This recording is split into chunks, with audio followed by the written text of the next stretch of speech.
Hai teman, selamat datang di channel Sekate New. Jangan lupa pada teman-teman untuk like, komen, dan subscribe supaya tidak ketinggalan update dari channel ini. Mimin ucapkan terima kasih. Selamat menyaksikan. Sandiwara bangkrut sang direktur ke istri. Bab 70. Suara dering ponsel yang begitu kuat membangunkan Farel dari tidur lelapnya. Tepat pukul 9 kurang beberapa menit, ia terbangun sambil memegang kepala yang terasa berputar-putar. Ditengoknya kanan kiri, kemudian pandangan mengedar ke seluruh ruangan luas itu. Namun tidak seorang pun yang tertangkap oleh pandangan matanya saat ini. Bahkan orang yang ia cari tidak terlihat sama sekali. Kamar nampak kosong selain dirinya yang baru terbangun dari tidurnya. Sambil duduk di bibir ranjang, sejenak Farel termenung. Otaknya yang baru bekerja mulai mengembalikan memori yang terjadi sebelum ia akhirnya terlelap tanpa sadar.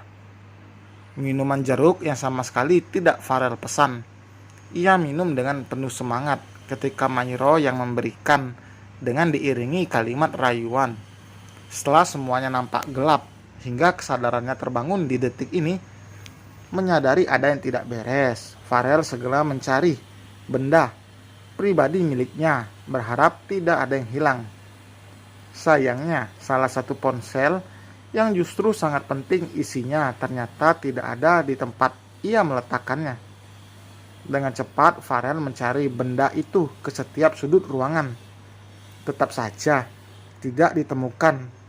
Barulah ia menyadari jika kedatangan Mairo menemuinya. Hanya itu, mengambil itu dari tangannya. "Humaira!" teriak Rafael lantang dengan emosi yang mendadak menggebu-gebu.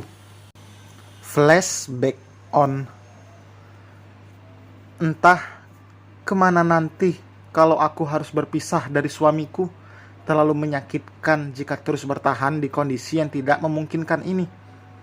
Walau sedikit terkejut, namun di hati terdalamnya, Farel begitu bahagia mendengar hal itu terlontar dari bibir Mairo.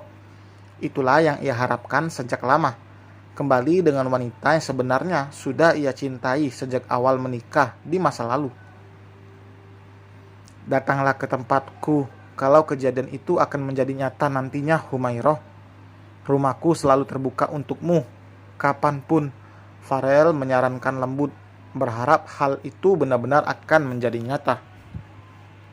Kalau sekarang, Mairo yang sejak tadi terlihat menunduk, mengangkat wajah perlahan, menatap sendu ke arah Farel. "Ke rumahku sekarang?"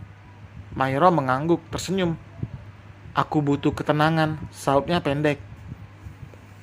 "Bagaimana kalau kita ke hotel dulu? Rumahku sedang dibersihkan. Kemarin ada acara, jadi agak berantakan," kilahnya, demi menghindari sesuatu yang membuat Mairo curiga.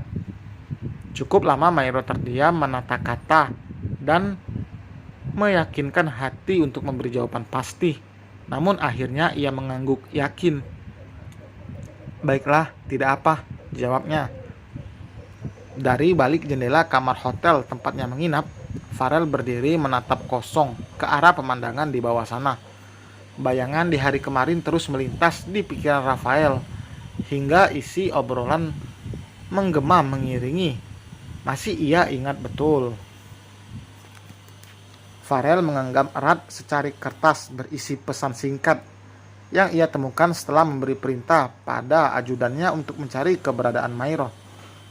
Ia baru sadar jika kedatangan mantan istrinya itu tak lain adalah untuk mengambil ponsel miliknya. Setelah berhasil mengelabui, cerdas sekali caranya. Dia seakan paham jika semua barang bukti kejahatan dirinya ada di sana. Tak lama ponsel di tangannya bergetar bersamaan dengan nada yang terdengar. Melihat layar yang menampakkan kontak nomor ajudannya, Farel segera mengangkat panggilan itu. "Bagaimana? Sudah ketemu?" tanyanya tegas. "Kontrakannya kosong, Pak. Kata pemiliknya, penghuni sebelumnya sudah pergi pagi-pagi sekali." Terdengar Mendengar penuturan ajudan yang terdengar jelas, Farel menutup panggilan tanpa meninggalkan sepatah kata pun. Selalu saja harus kecewa dengan kinerja ajudan yang baginya tidak becus. Emosinya yang sudah memuncak memaksa hati untuk memilih bekerja sendiri. Setelah ini Farel yang akan bertindak dengan tangannya sendiri. Mairo harus ia temukan dan menerima resiko atas apa yang dia perbuat. Kertas yang Farel remas-remas hingga membentuk bulatan bola itu kemudian ia lempar dengan rasa emosi. Amarahnya yang meluap-luap bahkan membuatnya tak segan membanting ponsel miliknya yang menampilkan foto Mairo sebagai wallpaper di layar utama itu. "Kamu kurang ajar, Humairo," ucapnya bersamaan dengan ponsel yang ia banting ke lantai. Tidak peduli dengan pecahan yang berserakan, Farel memilih pergi meninggalkan kamar hotel, sekaligus check out dari sana. Meeting kantor yang dilaksanakan sejak pukul 9 itu akhirnya selesai 1 jam kemudian. Semua peserta rapat memberi ucapan selamat kepada Adrian karena telah berhasil membangkitkan kembali perusahaan di posisi yang nyaris seperti semula. Setidaknya itu pencapaian yang luar biasa setelah hampir jatuh untuk kedua kalinya. Beberapa di antara mereka masih ada pimpinan perusahaan yang bertahan setelah yang lainnya memilih hengkang dari perusahaan Adrian. Dua pimpinan perusahaan lain yang tersisa itu sangat puas dengan kinerja Adrian yang memang tidak lagi diragukan. Harusnya ada satu pimpinan perusahaan lagi dari Hamdani Group yang ikut bertahan. Sayangnya Farel sebagai pimpinan tidak menghadiri rapat pagi ini. Walau sudah tahu fakta yang terjadi dengan pria itu, Adrian tetap bertanya, memastikan jika Farel memang tidak hadir. "Selamat Pak Adrian, kami sangat puas dengan kinerja Anda yang patut diacungi jempol," ucap salah satu dari mereka menghampiri Adrian, kemudian menjabat tangannya. "Akhirnya kita kembali ke kondisi semula," timpal pimpinan satunya sambil tersenyum. Adrian pun menyambut hangat dengan ucapan terima kasih karena masih percaya pada dirinya. Setelah mengantar dua pimpinan perusahaan tetangga keluar kantor, Adrian masuk kembali ke ruangannya. Namun belum sempat ia menutup pintu dengan sempurna, seseorang menahan kuat pintu itu hingga terhenti tiba-tiba. Adrian yang terkejut segera menoleh cepat membuka lagi pintu itu. Walau hatinya memang terkejut dengan kedatangan pria itu yang ternyata adalah Farel. Ia berusaha santai menanggapi. Sesuai dugaan Adrian sebelumnya, Farel pasti akan mendatangi kantornya dalam waktu dekat setelah sadar dari obat tidur yang Mairo berikan. "Oh, Pak Farel, baru datang. Meetingnya baru saja selesai. Saya pikir Anda tidak hadir," ucap Adrian menyambut hangat. "Kalau begitu, silakan masuk," ajaknya kemudian dengan wajah mengembang. Sementara Farel masih terdiam, wajahnya datar.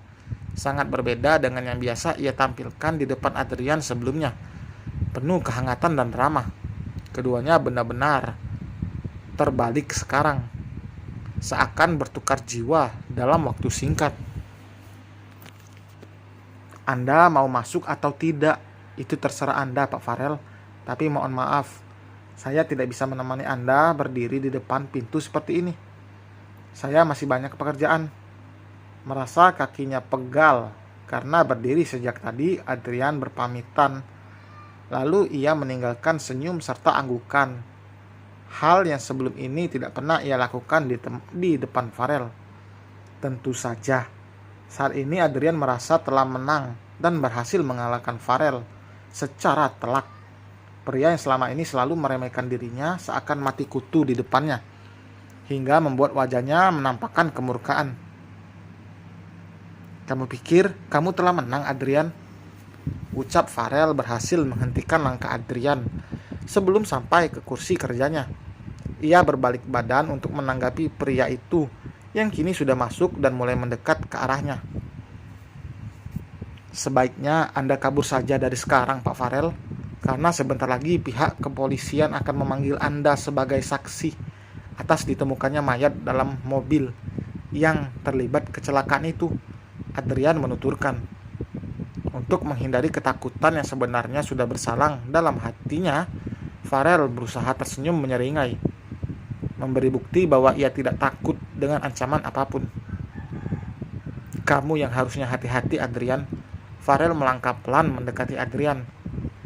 Kalau nantinya aku kabur, Humairo pun akan ikut kemanapun aku pergi, imbuhnya seraya menatap tajam ke arah lawan bicaranya itu. Adrian mulai terpancing, perlahan meredakan emosinya yang naik mengikuti arah ucapan Farel. Ia paham pria itu hanya menggertak tanpa bisa membuktikan faktanya. Terserah ucapanmu. Maaf, aku tinggalkan. Banyak hal yang harus kukerjakan. Adrian menghindar, kemudian meninggalkan Farel dari ruangannya. Bagi Adrian, kata-kata Farel hanyalah bualan belaka untuk mengancam dirinya. Namun faktanya tetap lebih sering meleset. Ia yakin dia tidak akan menemukan keberadaan Mairo saat ini.